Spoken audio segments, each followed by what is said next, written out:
नेता प्रतिपक्ष राहुल गांधी जी लगातार दलित, पिछड़े, आदिवासी, अति पिछड़े और अल्पसंख्यक वर्ग के जो विद्यार्थी हैं, जो शिक्षक हैं, जो कर्मचारी हैं, उससे लगातार मिल रहे हैं। ये एक दिन की बात नहीं है।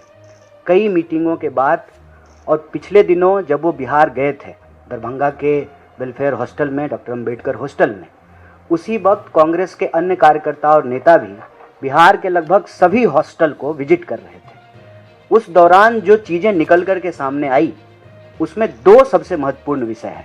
पहला ये है कि इन वर्ग के जो विद्यार्थी हैं वो आकर के कहते हैं कि हमको हमारा स्कॉलरशिप टाइम पे नहीं मिलता है।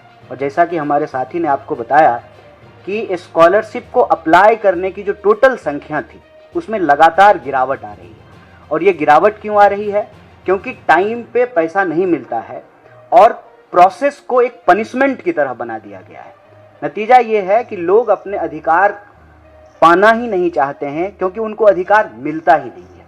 तो जो पोस्ट मैट्रिक स्कॉलरशिप का मुद्दा है, उसको लेकर के और हॉस्टलों में जो लिविंग कंडीशन है, जो रहने की हालत है, उसको लेकर के आज उन्होंने एक चिट्ठी लिखी है आदरणीय प्रधानमंत्री जी को। सरकार इस पे क्या कार्रवाई करती है ये आने वाले समय में पता चलेगा। लेकिन देश में इन वर्गों के विद्यार्थी की जो हालत है, आज लोग कबीर को याद कर रहे हैं। कई लोग कहते हैं कि आज उनका जन्मदिन है, और कबीर कहते थे, जात न पूछो साधु की, पूछ लीजिए ज्ञान। तो आज हालत ये है कि कबीरा तेरे देश के कैसे लोग महान, जात ही पूछे एकलव्य की, परा रहन दे ज्ञान, काटे उसका अंगूठा, दे अर्जुन को तीर कमान। ऐसी परिस्थिति बना दी गई है कि लोगों के जो संवैधानिक अधिकार है, वो अधिकार से उनको इस तरह से वंचित रखा जा रहा है कि उनको कोई भरोसा ही नहीं है कि यह अधिकार उनको प्राप्त होगा। सुसाइड का मुद्दा आपके सामने है, और यह बात हम लोग कई बार उठा चुके हैं कि 1 घंटे में 2 विद्यार्थी, 2 नौजवान इस देश में आत्महत्या कर रहा है।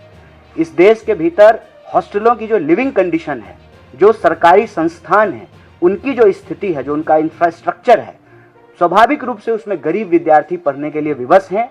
और सरकार उनके लिए एक तो बजट कम करती रहती है। लगातार भारत में शिक्षा के बजट को कम किया गया है, इसको बढ़ाया नहीं गया है। और जो SC ST सब प्लान का पैसा है, राज्य की सरकारें और केंद्र की सरकारें उसको लगातार डाइवर्ट करती है।